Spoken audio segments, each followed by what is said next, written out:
Bienvenidos a mi mundo del telar a mano. Yo soy Olaf Christiansen y hace más de 35 años que me dedico a la fabricación y enseñanza de estos telares. Este es el telar de mesa al cual nos vamos a dedicar hoy, a ver cómo funciona, cómo se arma. Y por acá se ven algunas de las distintas posibilidades creativas que tiene este telar, desde las más diversas telas, escoceses, rayados, telas con guardas, espigados, tela rejilla, etc., hasta una tapiz alfombra y distintas así combinaciones de colores, de rayas. Hay infinidad de posibilidades. Después cada uno va a ir encontrando, el que comienza con el telar, su camino, sus posibilidades, lo que a él le gusta. Eso lo vamos a ir viendo a medida que avanzamos con la clase. Entonces acá tenemos el telar de mesa, propiamente dicho, al cual nos vamos a dedicar preferentemente. Acá tenemos un telarín, un telar de chicos. También vamos a ver cómo funciona esto. Acá tenemos un mini telar de cintura, un telar de bolsillo lo nombro yo. Acá tenemos otra muestra donde se está haciendo un tapiz con alfombra, punto sumac. Y estas son algunas de las telas del negocio que teníamos en Buenos Aires, de telas de telar. Acá otra de las muestras. Acá tenemos una bufanda, por ejemplo, donde se hizo un potpourri de distintas muestras, de distintos rayados, guardas. Acá la tela panel de abejas, acá la tela rejilla, acá un tapiz. Se puede hacer distintas combinaciones. La libertad creativa es infinita. Pero vamos a ver primeramente qué es una tela, qué es un telar. Una tela, en el fondo, no es más ni menos que un entrecruzamiento de hilos longitudinales llamados urdimbre, con un hilo transversal que va a ida y vuelta llamado trama. En un principio, ese hilo de trama se enhebraba, por ejemplo, un hilo por abajo, uno por arriba, uno por abajo, uno por arriba. Por suerte tenemos acá el peine que ya nos divide un hilo abajo, un hilo arriba. Así podemos pasar esta maderita que se llama naveta de un extremo al otro. Peinamos más o menos fuerte según la tela que queremos obtener, y después sí, a la vuelta, el último hilo que pasamos por arriba lo tenemos que pasar por abajo, y el anteúltimo que pasamos lo pasamos por arriba, así sucesivamente. Para eso está la segunda posición del peine, que es abajo. Pues entonces tenemos la segunda posición. Una posición era arriba y la otra posición es abajo. Cuando el peine está abajo, ustedes pueden apreciar este hilo está abajo, y cuando el peine está arriba, este mismo hilo está arriba y el otro está abajo. El de la ranura se corre para abajo. Así se forma el entrecruzado de los hilos, porque una tela no es ni más ni menos que un entrecruzamiento de hilos. Entonces, volvemos acá con la naveta, con la trama, hacia el otro extremo de la tela que vamos tejiendo y peinando. Claro que esta forma de entrecruzar los hilos es la forma más simple.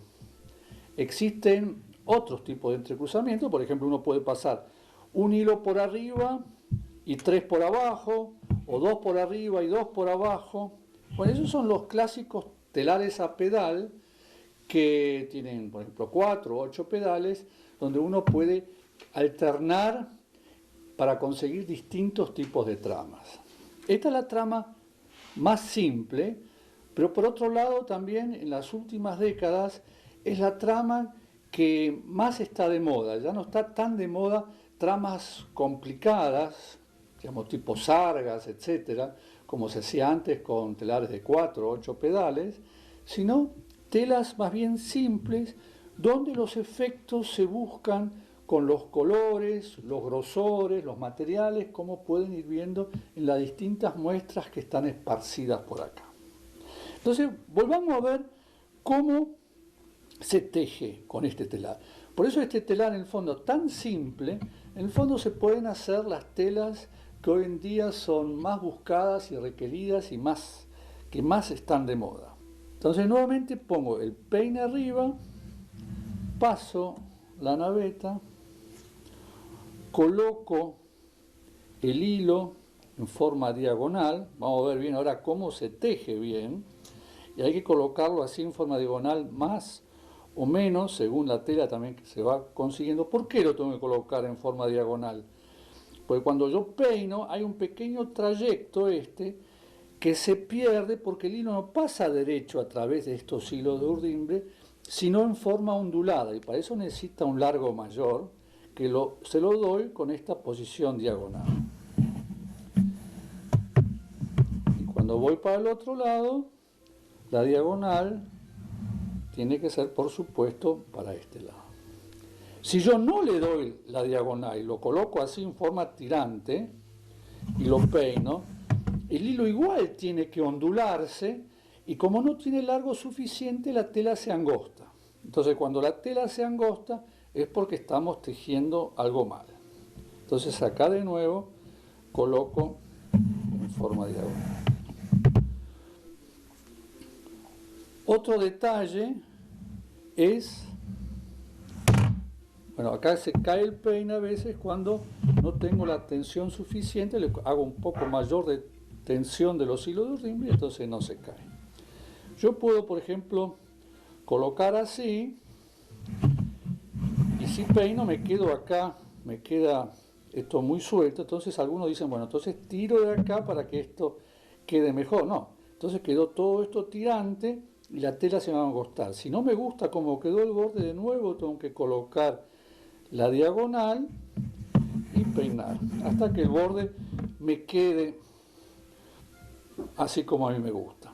Por supuesto que al principio los bordes no van a salir tan prolijos, eso uno necesita tejer una prenda. Generalmente mis alumnos cuando van terminando la primera bufanda, ahí donde se dan maña para que los bordes sean prolijos.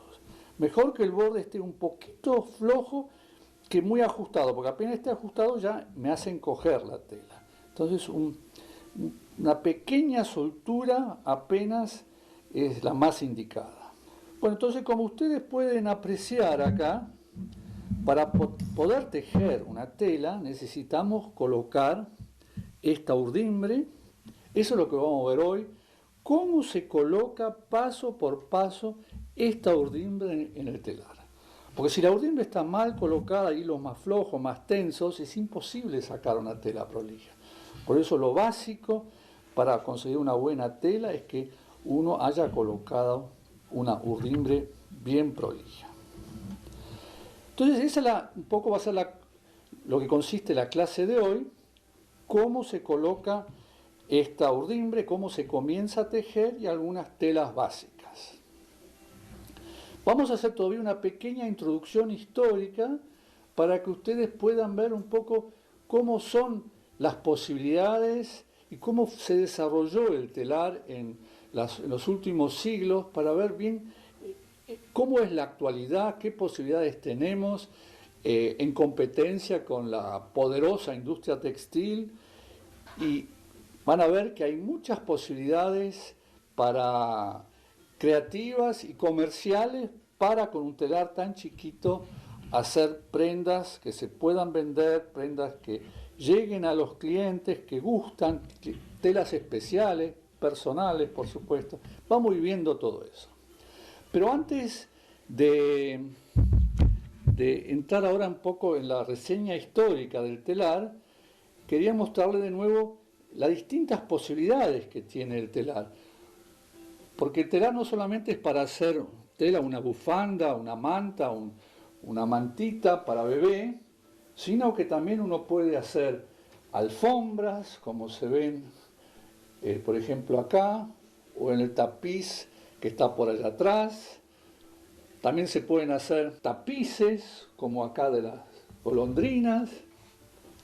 Se pueden hacer fajas, como se ve por aquí, con todas sus posibilidades. Bueno, cada uno en el campo del telar va encontrando su camino, y el camino siempre, como es en la vida, uno lo va encontrando por lo que a uno le gusta, lo que a uno le atrae, los colores que uno va eligiendo, los materiales que va eligiendo. Bueno, eso es lo que considero más importante en este campo del telar, que uno vaya encontrando lo que a uno le gusta, lo suyo, la manera como uno le gusta expresarse, porque la esencia de este telar es que uno vaya encontrando una forma de expresarse, lo que tiene adentro vaya saliendo afuera. Bueno, entonces vamos a pasar ahora a ver un poco de la historia resumida del telar a mano en la historia de la humanidad.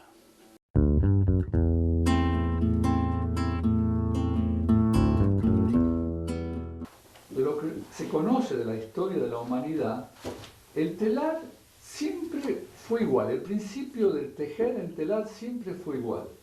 Hay una urdimbre y hay una trama. Por ejemplo, acá tenemos una vasija griega con el telar de Penélope. Es un armazón de madera donde cuelgan los hilos. Abajo hay piedras que efectúan la tensión de esos hilos y se teje de arriba para abajo. Una mujer teje de izquierda a derecha y otra de derecha a izquierda. Este es el telar de Penélope, donde ella tejía de día y destejía de noche, esperando 20 años para que vuelva su Ulises de la guerra de Troya. Es un buen ejemplo también el telar a mano, que es un mundo para hacer tiempo, o mejor dicho, es un mundo donde uno se libera del tiempo. ¿Cuántas veces me cuentan alumnas que empezaron a tejer algo a las 9 de la noche cuando los chicos ya estaban en la cama, y tejieron, cuando se dieron cuenta eran las 3 de la mañana? O sea, uno no se da cuenta cómo pasa el tiempo. Acá tenemos, por ejemplo, un telar egipcio. Son 4 estacas en el piso y una egipcia, y con los hilos así tendidos, y una egipcia tejía de izquierda a derecha y una de derecha a izquierda. Lo vemos lo mismo acá en los indios indígenas sudamericanos o los indígenas de América del Norte. Hay que tener en cuenta que en general, hasta la Edad Media, todas las telas del mundo eran tejidas por mujeres. Había muy pocas excepciones donde tejían los hombres. O sea, no solamente que las telas hasta la Edad Media eran tejidas por mujeres, sino que también el hilo era hilado por las mujeres con el uso. Acá tenemos un tipo de uso, hubo muchos tipos de usos, y recién en la Edad Media, por la mayor necesidad de producir telas, empezó a exportar a Oriente. No daban abasto las hilanderas y las tejedoras. Ahí se inventó recién la rueca. Acá vemos algunos modelos de la Edad Media, pero por supuesto, estas eran ruecas para hilar fino, para hilar telas tipo de sábana o de camisa. Y acá tenemos una rueca ya más moderna, que es para hilar hilos de lana hilada a mano, más gruesos, más irregulares, donde realmente se nota que está hilado a mano. Pero eso fue recién en la Edad Media. Y también en la Edad Media se inventó el telar a pedal. Acá vemos unas figuras, unos monjes inventaron el telar a pedal. Claro, entonces era un telar ya mucho más grande, se necesitaba mucha más fuerza muscular para manejarlo y ahí empezaron a trabajar los hombres. Acá tenemos un telar a mano del 1600, donde se llegó realmente al apogeo del telar a mano. Acá tengo que contar un poco de la historia de nuestro negocio, de la familia, que lo empezaron mis abuelos en el año 30, acá en la Argentina, que habían venido de Alemania. Ella era pintora, era arquitecto, y con el año 30, esa crisis general que hubo, se quedaron sin trabajo. Ella hacía unos tapices, como ese tapiz que vemos ahí de las golondrinas. Tenía un telar, entonces mi abuelo empezó a tejer algunas telas en ese telar, y bueno, con las muestras iba de casa a decoración en casa de decoración, y empezó a vender algo de esas telas, hasta que un día llega a una casa de decoración que todavía hoy existe, que se llama Nordiska, una familia escandinava adinerada, y cuando vio esas telas dijeron, por fin telas escandinavas en la Argentina. Bueno, tráigame 300 metros de esta, 200 de esta, 500 de esa. Mi pobre abuelito no sabía qué hacer, entonces puso unos avisos de que necesitaba urgente tejedores, y aparecieron tejedores así alemanes, austríacos, argentinos por la zona de Villa Ballester, San Martín, en Buenos Aires, que tenían telares de este tipo, y bueno, y entonces se les llevaba el hilado y ellos tejían esas telas, y bueno, y así empezó el negocio de nuestra familia de telas de telar para tapicería, donde nuestra familia vivió 50 años de ese negocio. Claro que ese negocio ya casi hace 20 años que cerró, porque después vinieron telas de la India por $1 el metro y era imposible competir. Bueno, pero acá quedan todavía unos resabios de nuestras telas, que las seguimos vendiendo hoy en día en pequeñas proporciones, para almohadones, una colchita, para algunos detalles especiales. Bueno, así llegamos acá al apogeo del telar a mano, y siempre cuando hay un apogeo en la historia viene después alguna crisis. Y bueno, y así vino la crisis, bueno, vino la revolución industrial en 1700 en Inglaterra, donde se inventó la máquina de hilar, o sea, uno tiraba lana de un lado y salía hilo por el otro. Con lo cual millones de hilanderas en Europa se quedaron sin trabajo. Y fin de 1700 ya se inventó el telar a mano. Acá tenemos el telar mecánico, donde una máquina de vapor hacía andar a cientos de telares mecánicos al mismo tiempo. Se necesitaban solamente algunos chicos que mirasen de que no se rompan los hilos, algún ingeniero textil y nada más. Pero quedaron miles y miles de tejedores en Europa sin trabajo. Y así fue que al principio de 1800 hubo esas primeras manifestaciones de teleros desocupados. O sea, ese asunto de los desocupados no es una cosa moderna de hoy en día, sino que ya empezó en esa época. Pero bien, no se puede frenar el avance de la tecnología en la humanidad, y bueno, entonces parecía que el asunto de los telares a mano era un mundo que se iba a morir, iba a desaparecer. Pero he aquí que 100 años después, parecería un poco el cuento de la Bella Durmiente, principalmente en países nórdicos, países escandinavos, Alemania, esos países de largo invierno, volvió a aflorar el telar a mano, pero ya evidentemente no los telares para competir con la industria textil, no para hacer sábanas, telas de camisa o telas de pantalón o cosas por el estilo, sino para hacer prendas con el telar que hasta la industria textil ni le interesa. Por ejemplo, si un industrial con una máquina textil quiere hacer bufandas, tiene que hacer bufandas en grandes cantidades para que eso le rinda. Y si hace bufandas en grandes cantidades, tiene que usar gustos masivos que le guste a mucha gente, entonces deja de ser algo particular, individual, sino es algo masivo y chato. Y bueno, y eso lo que justamente uno con el telar a mano puede contrarrestar, porque uno con un telar a mano de este tipo, uno hace una sola bufanda que le queda bien a una persona y eso alcanza, y es más que suficiente.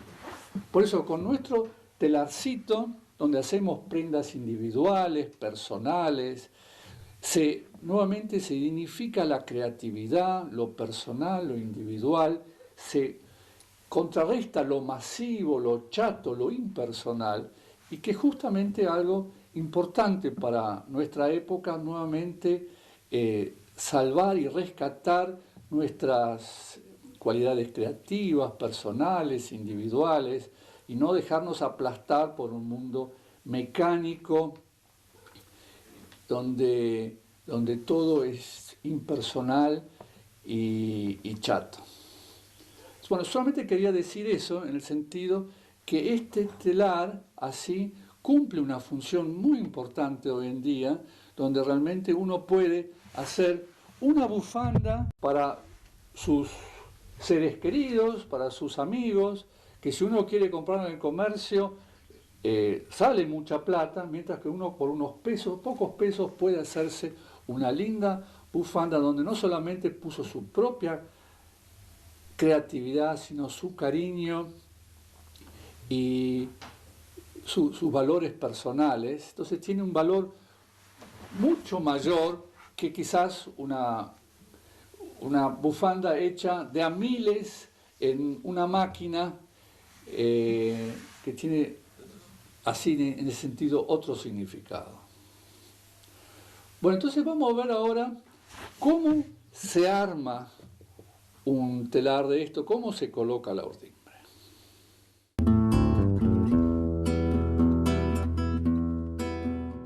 Bueno, entonces ahora vamos a armar la urdimbre en nuestro telar. Entonces, primero vamos a ver qué tipo de material usamos. Para las primeras urdimbres aconsejo una buena lana merino, bien retorcidita, nada de buclés o lanas a mano. En principio para la urdimbre conviene usar siempre una lana industrial bien retorcida para que no se apelmace y cuando pase por el peine no se vaya arruinando.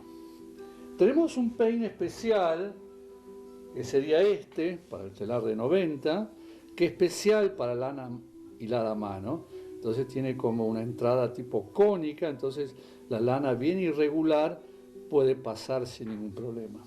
Pero yo al principio aconsejo lana nueva, no vieja, tipo merino, bien retorcida. Entonces la primera pregunta es, bueno, ¿qué largo necesito para la urdimbre? Si yo quiero hacer una bufanda clásica, digamos, de 1,50 m de largo, así como también en la trama pasa en forma ondulada a través de los hilos de urdimbre, así también la urdimbre pasa en forma ondulada a través de la trama. Entonces necesito un largo mayor, o sea, se encoge algo el hilo y eso se llama merma. Y eso puede ser fácilmente un 10%. Entonces, si yo quiero hacer una bufanda de 1,50 m, tengo que agregarle 15 centímetros de merma. Y más o menos unos 30 centímetros más por el hecho de que la última parte del tejido no se puede tejer, entonces eso también es un desperdicio. O sea, prácticamente para hacer una urdimbre de 2 metros de largo, para hacer una urdimbre para que salga una bufanda de 1,50 m, necesita una urdimbre de 2 metros de largo. Entonces para eso hay dos métodos. Podemos usar un método casero de las sillas, como acá tenemos 2 sillas, o podemos usar la urdidora que aunque sea así chiquito, puede hacer urdimbres de 3, 4, 5 metros de largo. Les voy a mostrar los dos métodos. Hoy vamos a hacer una pequeña urdimbre total. Para muestra vale un botón. Vamos a hacer una urdimbre un poco más de 1 metro de largo. Y voy dando vuelta acá, alrededor de las sillas. Eso sería una manera. O si no, la otra sería con la urdidora. Vamos a sacar entonces el telar para despejar un poco la mesa. Lo lindo de lana merino es que no se enreda tan fácilmente. Si uno usa algodón u otros materiales, se enredan con mucha mayor facilidad y la cosa ya no es tan fácil. Por eso hay que estar más canchero. Entonces acá, por ejemplo, tenemos ya 50 centímetros, acá tenemos otros 50 centímetros y acá otros. Así que esta es una urdimbre, por ejemplo, de 1,50 m de largo. Entonces ya que está, vamos a hacerlo así.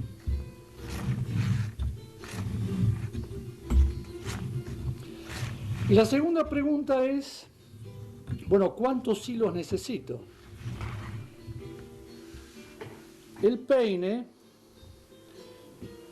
tiene 27 lugares cada 10 centímetros. Quiere decir que si quiero hacer una tela de 10 centímetros de largo, necesito 27 hilos. Si quiero hacer el 20 centímetros de ancho, necesito el doble. Vamos a hacer algo así de 20 centímetros de ancho, o sea, necesitamos unos 54 hilos.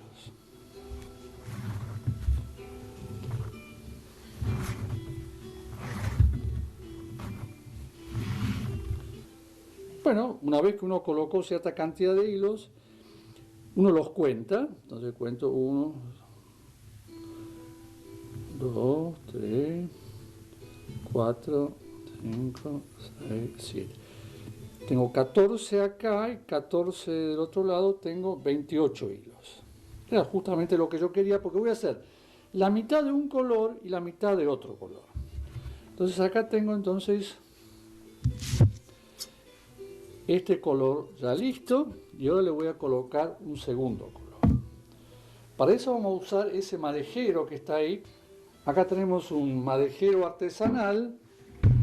Bueno, están esos madejeros tipo Knitax u otros madejeros, pero la madeja tiene sus vueltitas y hay que saber manejarlo para que acá después los hilos no se enreden. Bueno, cortar las ataduras con que viene la madeja.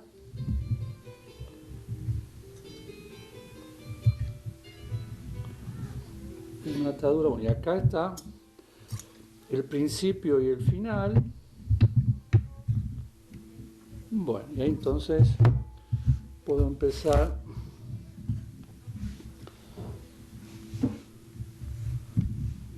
a desenrollar esta madeja. Y bueno, y acá hago lo mismo con esto.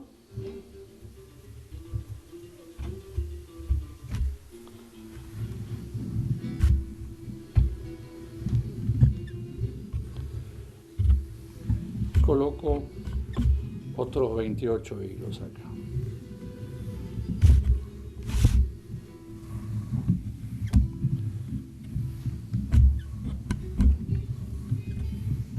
Acá hay pocos hilos, pero cuando hago todo el ancho del telar, o especialmente en telares anchos como el de 90 centímetros, son muchos, a veces cientos de hilos. Entonces cuando cuento, conviene hacer lo siguiente. Ahora, si yo cuento acá los hilos, en este caso tengo 4, 6, 7, 7 y 7, 14. Entonces, para que no me olvide y no tener que contar siempre todo de nuevo, uno corta, por ejemplo, un hilo y ata estos 14 hilos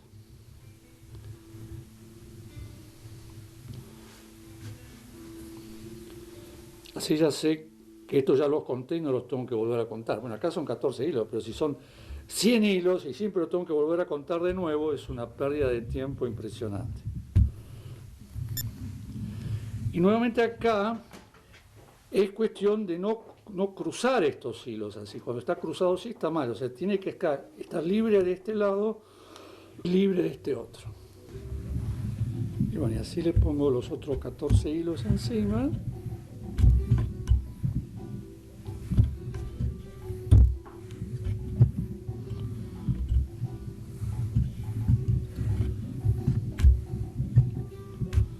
Algunos van contando, pero a veces una pequeña distracción y ya se olvidaron y hay que empezar a contar de vuelta.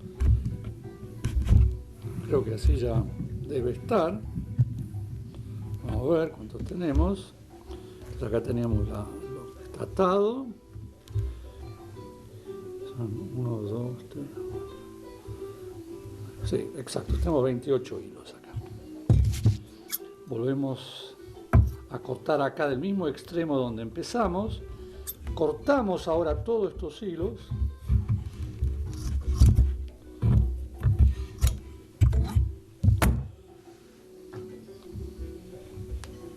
Podemos cortar esta atadura también.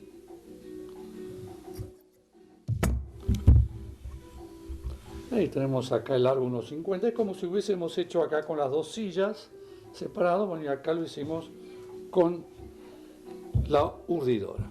Acá el madejero siempre conviene atar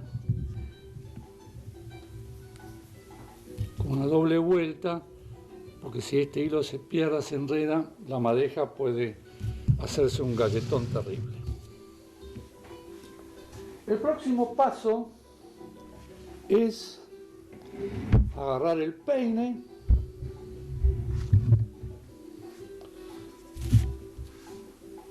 y lo sujetamos con algún libro viejo, de esos diccionarios que nunca se leen. Y ahora tenemos que hacer un ganchito para pasar los hilos.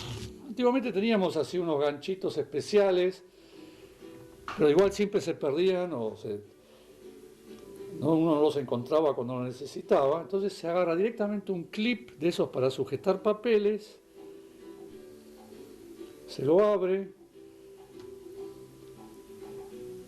se da vuelta una puntita y con eso podemos empezar a pasar los hilos.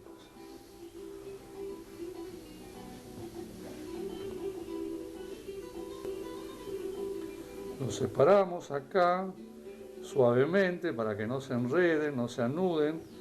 Esto con algodón ya es mucho más difícil hacer. Y bueno, y ahora empiezo. Voy agarrando un hilo. Esto también se puede hacer más rápidamente de a dos.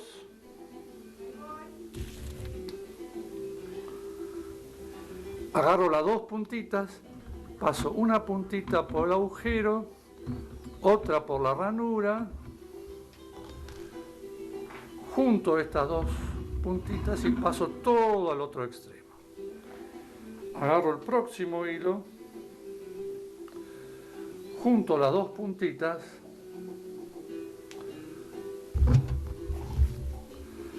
y ahora voy a saltear un agujero y una ranura porque ahí va a pasar el otro color y nuevamente agujero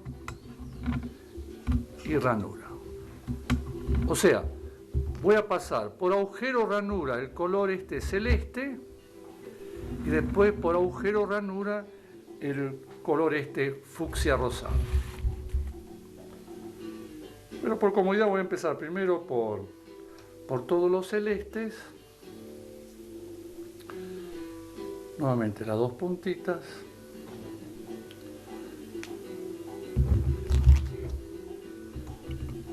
Agujero, ranura,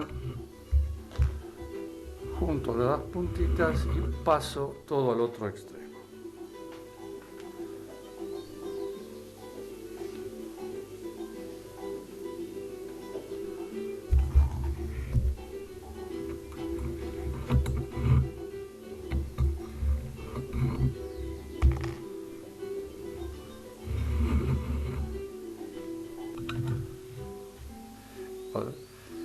agarrás las dos puntitas y lo pasás todo al otro extremo.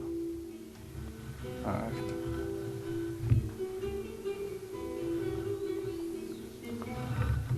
Mientras ya pasa los hilos, yo ya voy preparando el próximo.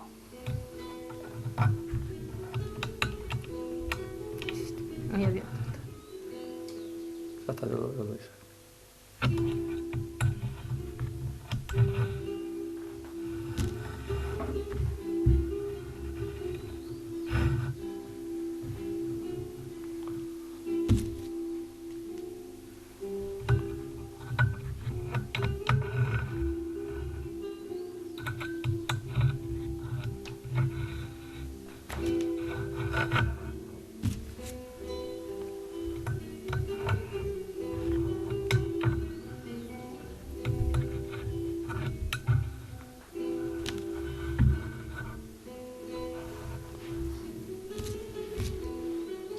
Ahora ya estamos haciendo el segundo color, estamos terminando con el segundo color.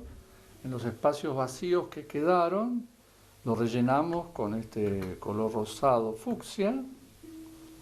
Ahí faltan los últimos.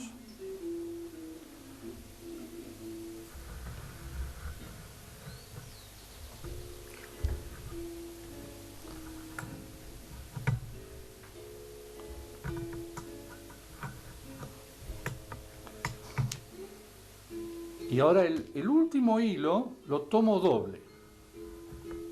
Así ya también ya lo hice acá con el celeste. O sea, en vez de pasar un hilo por cada agujero y por cada ranura, ahora paso dos. Eso se hace en los bordes para que los bordes queden más prolijos. Siempre conviene, digamos, los últimos dos lugares pasar los hilos dobles. Bueno, entonces con esto hemos pasado todos los hilos. Muchas gracias por la ayuda, pero acá también necesito más ayuda todavía.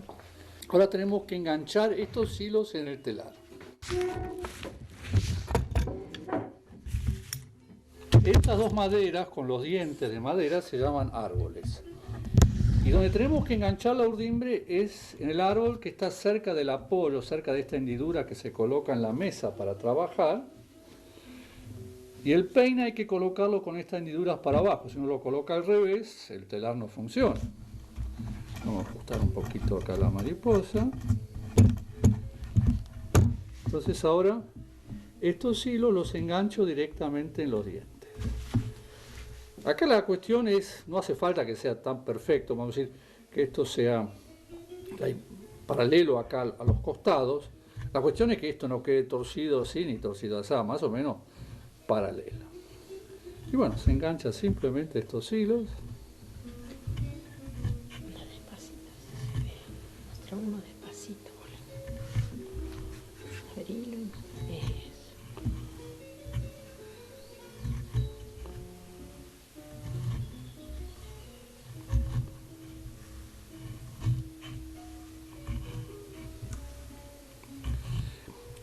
Acá esto son todas cosas que parecen muy simples, pero hay que hacerlo con mucho cuidado y respetando acá cada pasito que estoy mostrando, porque si uno no lo hace después la urdimbre no sale bien. Y como ya dijimos al principio, si la urdimbre no sale bien, hasta el mejor tejedor no puede sacar una buena tela con eso. Bueno. Y acá el último hilo que es doble. Entonces ahora ajusto un poco acá para que estos hilos... Ahí está. Bueno, ahora vamos, antes de enrollar, tenemos que emparejar los hilos.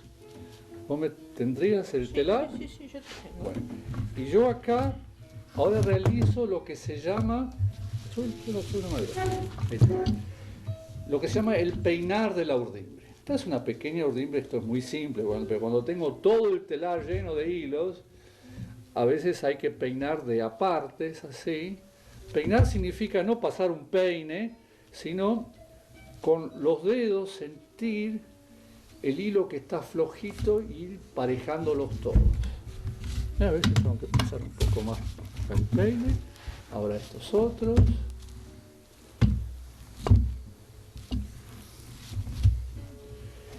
Y una vez que me parece que están parejos, paso la... Acá se están enganchando. Esta no es una lana tan fácil.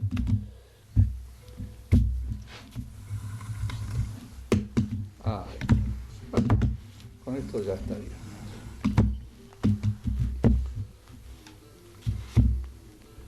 Este es el momento donde se necesita otra persona que nos ayude, aunque también en todo caso yo ato eso a un picaporte, a una mesa y lo puedo hacer solo, pero convendría una ayudita. Bueno, si ahora podrías pasar acá, así yo voy a enrollar. Entonces ella me sostiene ahí y yo voy a enrollar. Acá el peine lo colocamos bastante cerca para que los hilos se vayan enrollando en forma pareja. Aflojo y en el fondo, antes de comenzar a enrollar, doy un último vistazo si todos los hilos están bien puestos, porque puede haber un errorcito, puede haber un lugar donde falta un hilo. Este es el último momento que me queda para ver si no hay una falla, si no hay un hilo que falta, etc. Por supuesto, como ahora después voy a explicar también en detalle, en toda esta zona los hilos tienen que estar sin ningún nudo, porque si hay un nudo se atrancaría en este peine y no podríamos tejer bien. Si yo enrollo sin papel, habría unos hilos que entran en estas ranuras y otros no, y me quedé uno más corto y más largo. Por lo tanto, tengo que colocar acá un papel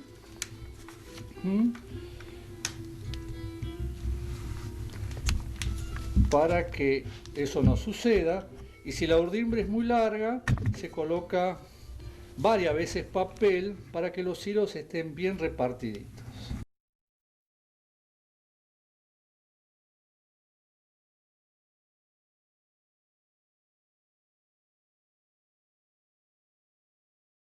¿No? Entonces seguimos enrollando la urdimbre.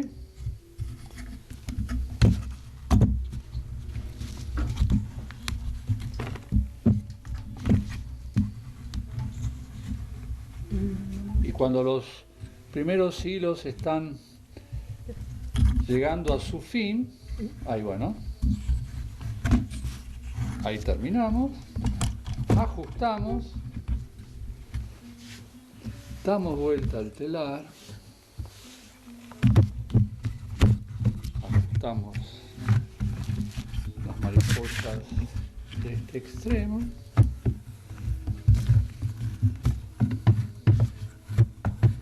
Bueno, y acá hacemos lo siguiente, vamos poniendo los hilos en las ranuras nuevamente, que no estén ni torcidos ni para allá ni para allá. Esta distancia más o menos la misma que acá, bueno, acá me torcí un poco, vamos a ponerlo por acá. Y entonces acá van 2 hilos por cada ranura, porque cada plaquita esta de aluminio tiene el mismo tamaño de estos dientes, y como acá hay 2 hilos por cada plaquita, acá también va a haber 2 hilos en cada ranura. Hay telas donde se ponen más cantidad de hilos, entonces va a haber más hilos en cada ranura. A veces hay telas donde se ponen también menos hilos, como vamos a ver en unos minutos.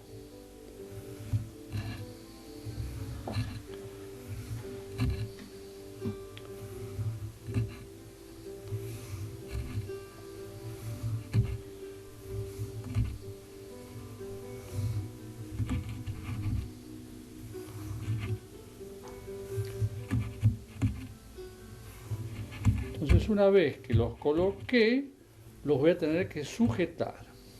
Vamos a ver cómo se hace eso.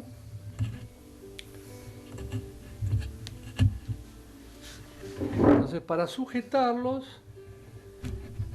tironeo un poquito, pongo el dedo para que el hilo no se afloje, lo paso al otro lado, pongo el dedo y lo paso de nuevo para acá. A ver, tironeo un poco para darle todo No es cuestión de dar una tensión fuerte o floja, sino que sean todas iguales, eso es lo importante, lo más igual posible.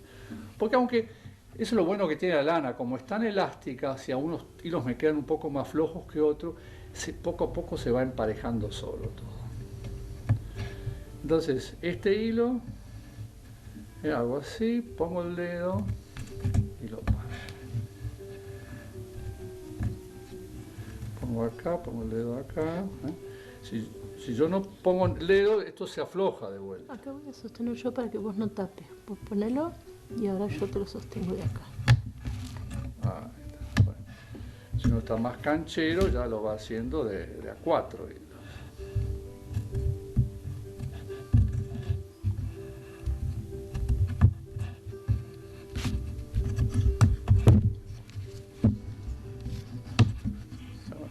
Bastante rápido.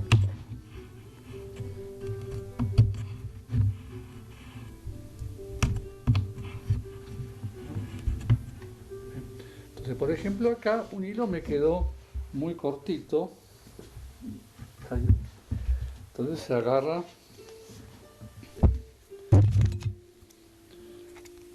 un adicional y hago un nudito marinero. Sí, les voy a mostrar cómo se hace ese nudo marinero. Y así queda acá agarradito. Porque también en la cuestión de la urdimbre, si se llega a romper, hay que hacer un nudo y hay que hacer ahí una triquiñuela para que uno pueda tejer acá sin que haya nudos en la urdimbre. Una vez que terminamos esto, vamos ahora a hacer una cadena de comienzo del tejer. O sea, una tela de telar es una tela muy abierta que se abre muy fácilmente. Entonces ustedes pueden ver en esta bufanda que acá se hizo como una cadena, tanto al principio como al final, para que el tejido no se abra. Vamos a ver cómo se hace esa famosa cadena para empezar a tejer. Y este tiene que ser un hilo doble, más o menos 3 veces el ancho de la tela. Son 3 veces el ancho. Paso entonces por la mitad, así en el primer hilo.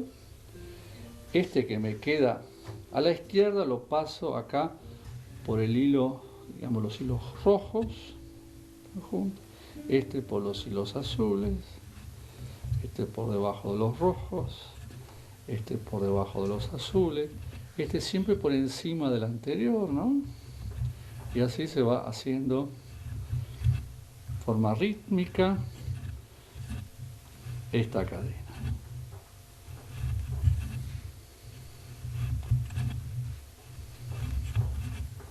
Fucsias, este debajo de los azules, debajo de los fucsias, debajo de los azules.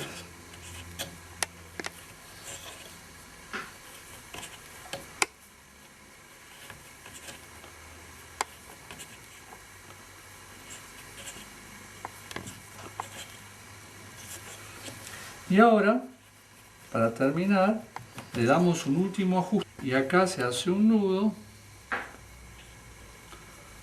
y esto también va a quedar como fleco.